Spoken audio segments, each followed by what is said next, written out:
Wait చేస్తే చేశారులేవే.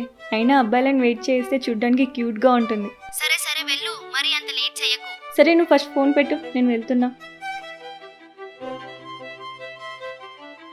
ఇంకెంతసేపు wait చేయాలి? ఎప్పుడు వస్తాడు ఇతను?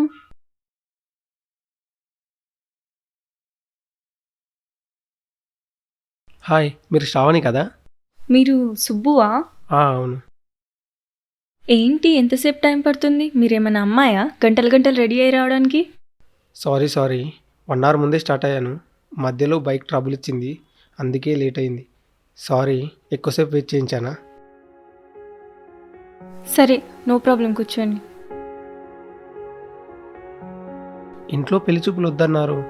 రెస్టారెంట్లోనూ కాఫీ షాప్లోనూ కలవచ్చు అనుకున్నాను. మీరేంటి పార్కులో అరేంజ్ చేశారు? ఎక్కడైతే ఏముంది, అయినా రోజులు మారాయండి. చీర కట్టుకొని తల్లో పూలు పెట్టుకొని టీ తీసుకొచ్చి అందరికీ టీలు ఇచ్చి సిగ్గుపడుతూ ఒక మూలకు కూర్చొని పెళ్లి కొడుక్కి నచ్చానా లేదా అనే సమాధానం కోసం వెయిట్ చేసే రోజులు పోయాయి. అలా అని కాదు, ఏదైనా తింటూ తాగుతూ మాట్లాడవచ్చు కదా అని. అవన్నీ పెళ్లి తర్వాత చేయొచ్చులే, తొందర ఏముంది? అంతేలే. సరే చెప్పండి, నా గురించి మీకు, మీ గురించి నాకు తెలియాలి, అంతే కదా? మీకు లవ్ స్టోరీస్ ఏం లేవా? అరేంజ్ మ్యారేజ్ ఓకేనా? ఇంతకీ ఇది ఎన్నో పెళ్లి చూపులు? ఇదే ఫస్ట్. లవ్ అనేది ఏం లేదు, ఎందుకంటే నేను ఒక ఇంట్రోవర్ట్. ఒకరికి వెళ్ళి ప్రపోజ్ చేయడం అనేది కుదరని పని. నన్నైతే ఎవరు వెనక్కి తిరిగి చూసింది లేదు. మరి జాబ్ గురించి? మీ వాళ్ళు ఏం చెప్పలేదా? వాళ్ళు చెప్తే మీరు చెప్పొద్దని రూల్ ఏం లేదు కదా. ఐటీలో జాబ్, మంచి శాలరీ, ఫ్లాట్ కోసం మనీ కూడా పే చేస్తున్నా. 6 monthsలో క్లియర్ అవుతుంది. తర్వాత కార్ కూడా ప్లాన్ చేస్తున్నా.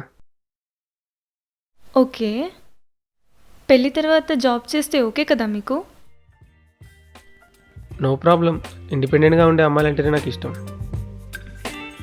మీకు మందు తాగే అలవాటు ఏమైనా ఉందా? తాగుతాను, బట్ రెగ్యులర్గా కాదు, అకేషనల్లీ. అదేంటి, మీ సాఫ్ట్వేర్ వాళ్ళు వీకెండ్ వస్తే చాలు పబ్బుల్లో పార్టీల్లో చిల్ అవుతారంట కదా.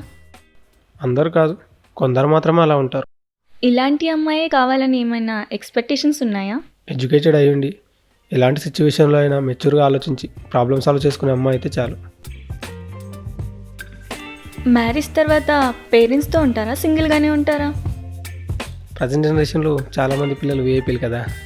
టైం దొరికితే పండగలకో ఫంక్షన్స్కో వెళ్తుంటారు. అయినా 10th అయిపోగానే స్టడీస్ కోసమని, ఫ్యూచర్ కోసమని సిటీలోనే సెటిల్ అవుతారు. అయినా ఎంతమంది పిల్లలు పేరెంట్స్తో కలిసి ఉంటున్నారు చెప్పండి? ఇంకేం అడగాలరా బాబు. అవును, మీ ఫేవరెట్ హీరో ఎవరు? ఇంకెవరు, బాలయ్య. నాకైతే పిఎస్పీకే.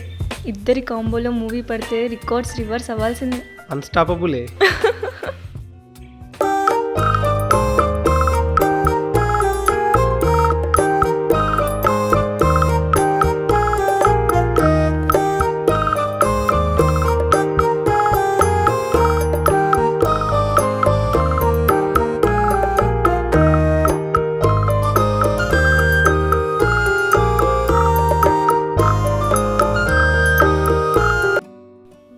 మా అయ్యకి చెప్పాలరా, కొంచెం కట్నం అటు అయినా పర్లేదు కానీ ఇదే పిల్లని సెట్ చేయమని.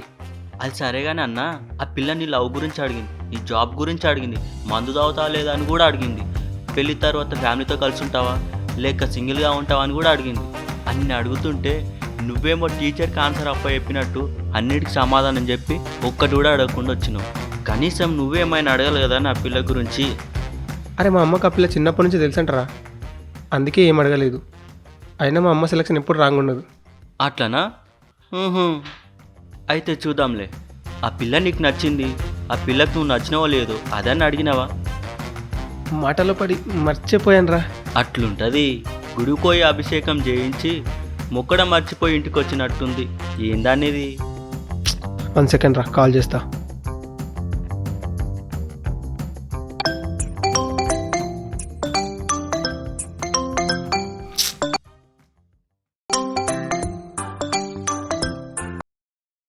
హలో. హాయ్. చెప్పండి. మీరు నాకు నచ్చారు, మరి నేను మీకు నచ్చానో లేదు చెప్పనే లేదు. మీరు నాకెందుకు నచ్చాలి? పెళ్లి కూతురు కదా నచ్చాల్సింది. పెళ్లి కూతురు మీరే కదా. నేనని ఎవరు చెప్పారు? హలో, జోకేం చేయట్లేదు కదా మీరు? జోక్ లేదు, మైసూర్ పాక్ లేదు. పెళ్లి కూతురు నేను కాదు, మా ఫ్రెండ్. మరి మీరెందుకు వచ్చారు? నాకు నచ్చితేనే అది వెళ్ళి మాట్లాడతా అని చెప్పింది. అంటే మీరు పెళ్లి కూతురు కాదా? కాదు.